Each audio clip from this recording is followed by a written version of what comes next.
All right, let's do an ESP design. So for those following along in your book, this will be problem 5.1. Make sure that you can see what I'm writing there. And here we're told that we have a 98% efficient ESP. And so we can go ahead and write we have 98% efficiency. We have a gas stream that's flowing at 5,000 cubic meters per minute. And we are told the effective drift velocity is 6.0 centimeters per second. And just to go ahead and get these into kind of standard units, we're just going to go ahead and convert that right away into meters per second. So that gives us 0.06 meters per second. And we're told that we need to, A, calculate the plate area required and actual. And you'll see what that means in a minute. And we're looking to do that in meters squared. And B, we're asked to find the total number of plates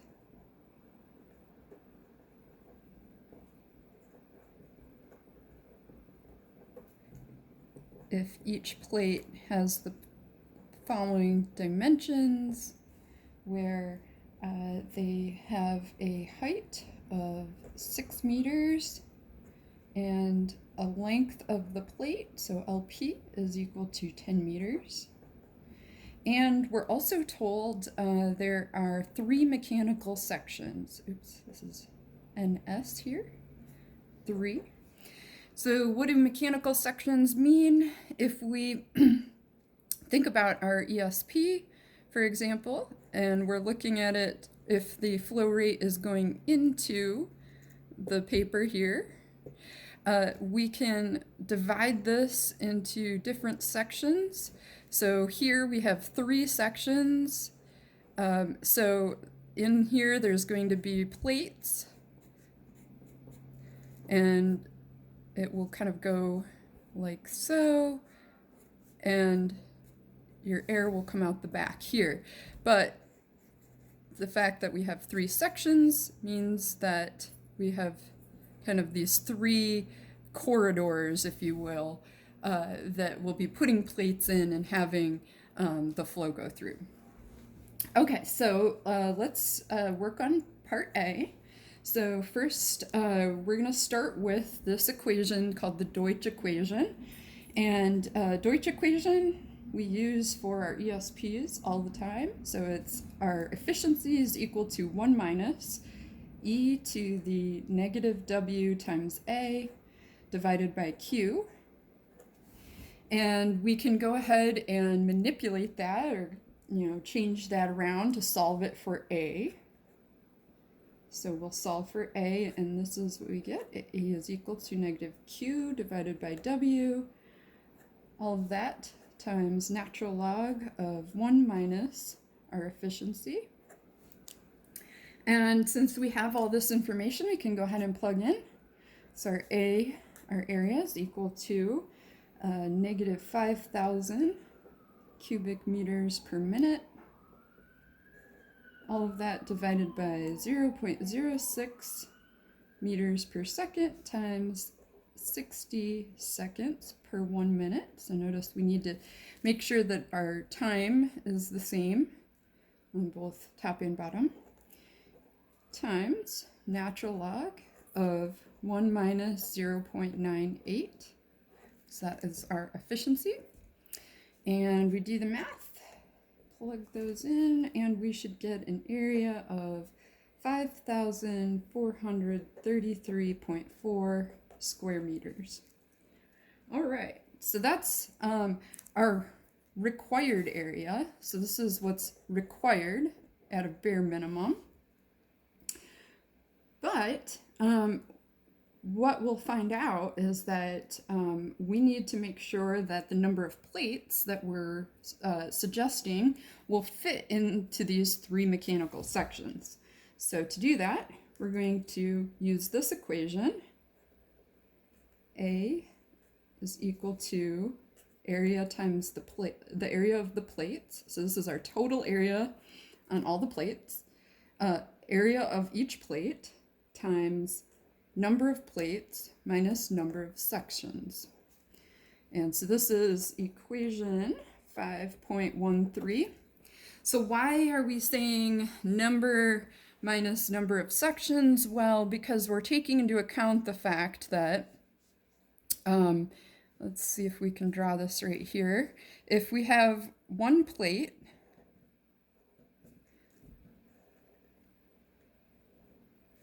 it has 2 sides to it, this side and then the reverse side, and both of those can collect particles on it.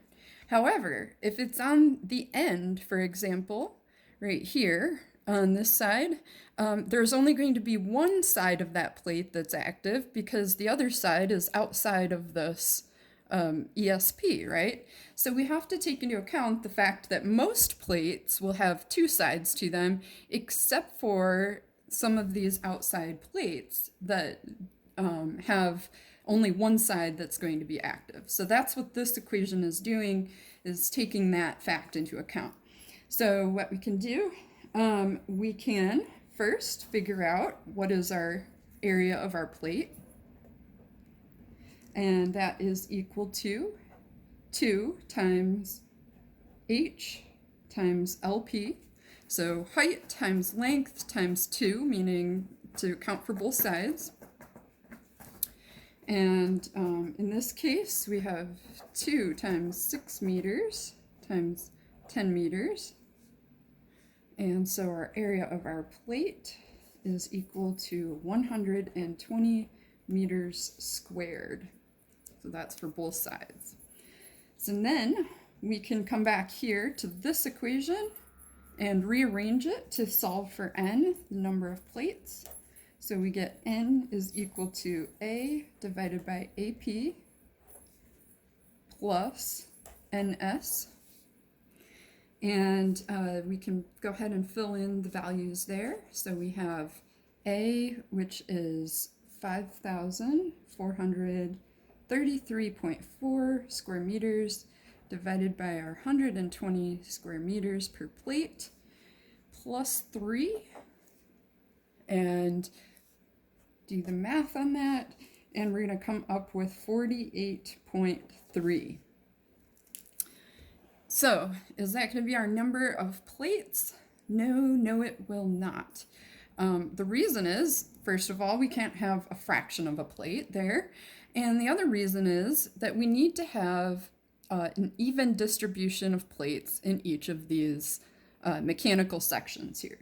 So what that means is that we have to make this divisible by 3.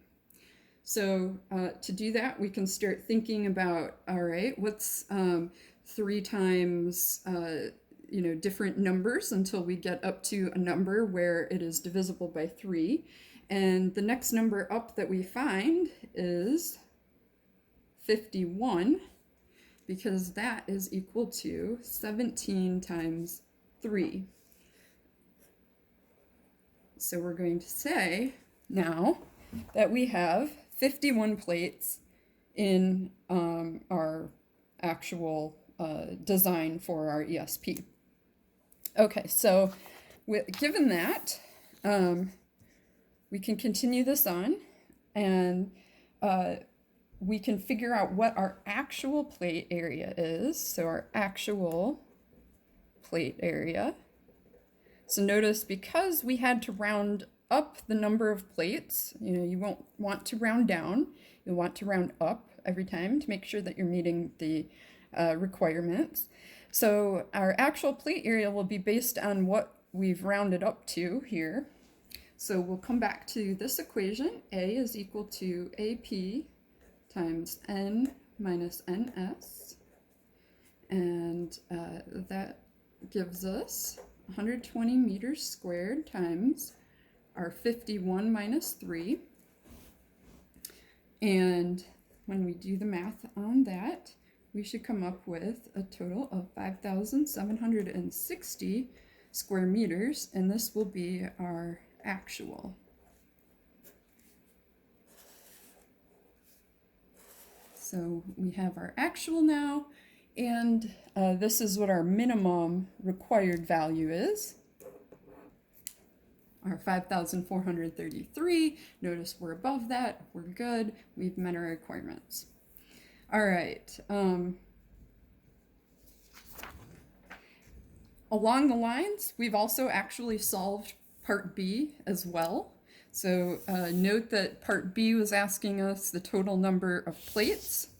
And so we essentially solved for that right here. And so we've got our answer of 5,760 square meters actual, 5,433.4 square meters required for our Part A plate areas, and then the total number of plates being 51. So we have solved that.